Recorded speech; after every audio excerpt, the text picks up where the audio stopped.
Assalamualaikum warahmatullahi wabarakatuh. Perkenalkan, nama saya Dr. Teladakis, NIM 2021143771, Fakultas Ilmu Pengetahuan dan Keguruan, Prodi PGSD, dosen pembimbing Dr. Haji Hendri Wijaya, SAG, MPDI. Di sini saya akan memaparkan materi hakikat pendidikan yang terlanjur materi filsafat pendidikan. Di sini saya akan menjelaskan pengertian dari pendidikan. Apa itu pendidikan? Pendidikan adalah pembelajaran pengetahuan, keterampilan, dan kebiasaan sekelompok orang yang diturunkan dari satu generasi ke generasi berikutnya melalui pengajaran, pelatihan, dan penelitian. Di sini kita bisa tarik kesimpulan bahwasannya pendidikan bukan hanya dapat dilaksanakan di sekolah saja, namun pendidikan juga bisa dilaksanakan di lingkungan keluarga maupun lingkungan sekitar. Kemudian, di sini saya akan menjelaskan tentang hakikat pendidikan. Hakikat pendidikan itu adalah proses pembelajaran sebagai upaya untuk mengembangkan aktivitas dan kreativitas peserta didik dengan interaksi yang menghasilkan pengalaman belajar. Di sini, dari hakikat pendidikan diharapkan kepada peserta didik agar bisa menjadi siswa yang mampu untuk mengembangkan aktivasinya dan kreativitasnya dalam segala pembelajaran agar dapat menghasilkan sebuah pengalaman belajar yang kreatif dan inovatif. Nah, di sini kita akan membahas materi inti kita, yaitu tentang filsafat pendidikan. Apa sih filsafat pendidikan? Jadi, filsafat pendidikan merupakan ilmu-ilmu yang mempelajari hakikat, pelaksanaan, dan pendidikan. Filsafat membentuk dan memberikan asumsi-asumsi dasar bagi setiap ilmu pengetahuan, tidak terkecuali pendidikan. Maka, di sini kita dapat tarik kesimpulan bahwa filsafat itu sangat penting bagi dunia pendidikan, karena bisa dilihat dari sini kita bisa mempelajari pelaksanaan, terus kita bisa mempelajari dasar-dasar asumsi, dan sebagainya. Ternyata, filsafat pendidikan mempunyai landasan, yaitu landasannya ada 3. Apa saja landasannya? Yang pertama, itu adalah landasan ontologis, yang kedua epistemologis, dan yang ketiga aksiologis. Berikut adalah kenapa. Ontologis filsafat pendidikan merupakan salah satu bagian dari metafisika yang bersifat spekulatif, membahas tentang yang ada secara universal. Contohnya yaitu adalah penerapan kurikulum agama untuk pendidikan agama. Yang kedua adalah epistemologis. Epistemologis ini berarti mempersoalkan sumber atau usul pengetahuan dengan cara meneliti, mempelajari, mengkaji, dan mencoba menetapkan prinsip-prinsip gitu. Dan contohnya itu ialah penerapan pada sistem pembelajaran atau metode pembelajaran. Nah, yang terakhir ini adalah landasan aksiologis filsafat pendidikan.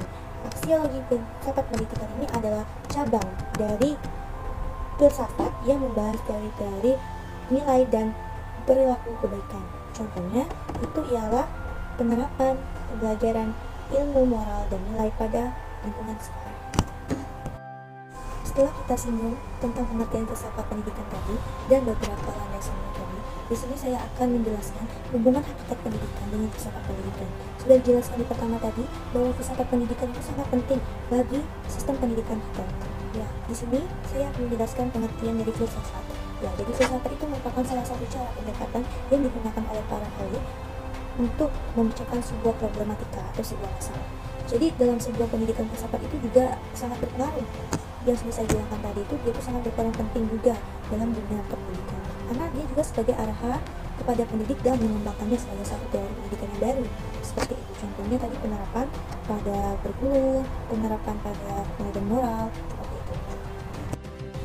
Selain kita tadi menyinggung tentang ketika filsafat pendidikan dan sebagainya, kita juga menyinggung tentang manfaat filsafat pendidikan. Jadi sudah saya jelaskan dari tadi itu ya, filsafat pendidikan itu tuh sangat banyak sekali manfaatnya ya.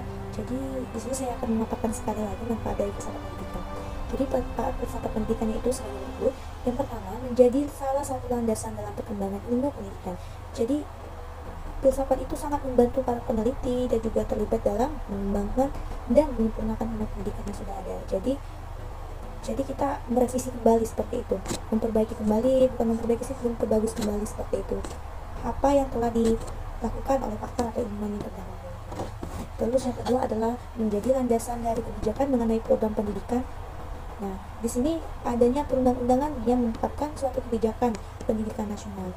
Jadi landasan kita itu ya undang-undang. Jadi maka dari itu pendidikan nasional itu ada undang-undangnya. Undang-undangnya itu UU nomor 20 tahun umur 20 Nomor 20 tahun 2003. Terus yang ketiga, yaitu menjadi landasan untuk berkarya dan juga mengabdi di bidang pendidikan. Nah, ini maksudnya itu adalah adanya filsafat pendidikan, maka tujuan pengabdian dari setiap insan pendidik akan menjadi jelas. Jadi di sini contohnya ya, guru itu pasti mengabdi kepada negara. Jadi karena adanya filsafat pendidikan, kita diwajibkan untuk berkarya dan juga mengabdi di bidang pendidikan seperti itu. Karena kita seorang pendidik, maka kita harus diwajibkan untuk mengabdi kepada negara seperti itu. Dan jika kita menjadi peserta didik, maka kita diwajibkan untuk melaksanakan segala hal-hal yang bersangkutan dengan pendidikan seperti itu. Selanjutnya, selain ada manfaat, berarti ada tujuan juga ya.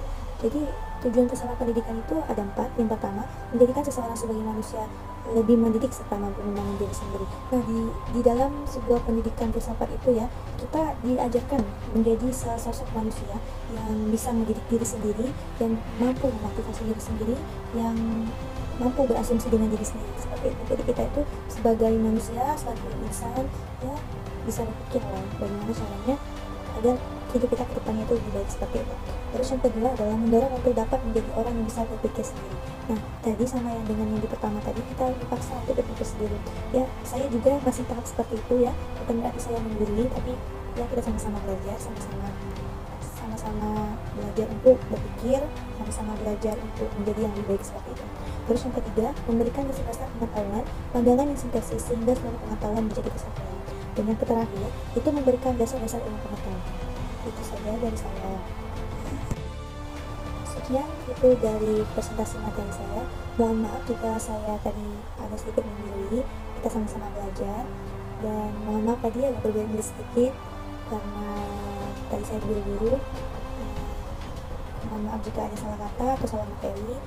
Kepada Allah saya mohon ampun. Saya masih butuh pendapat kalian. Saya masih butuh arahan kalian. Saya masih butuh kalian untuk memperbaiki hasil presentasi saya. Terima kasih. Assalamualaikum warahmatullahi wabarakatuh.